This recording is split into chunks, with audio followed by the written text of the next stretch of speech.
Alright, so here's a Bryant preferred and some kind of refrigerator component running at a gas station.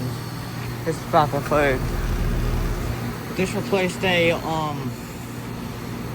some kind of Nordine product that was here when they installed it. This is just like Andrew's down upstairs Bryant but newer.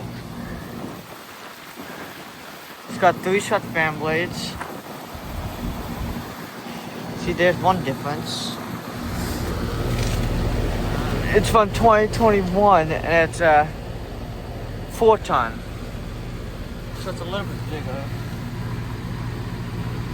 It's not, oh, that's very hot. So this is same ton as just the Andrew's downstairs one, but 1 year newer.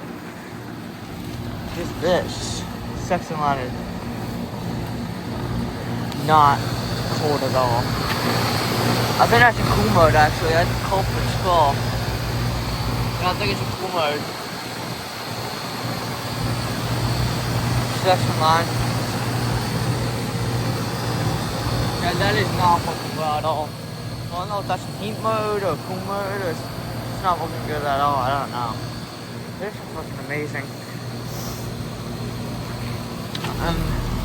It's not frozen, so yeah. Alright, thanks for watching. Hope you enjoyed the video. Over and out.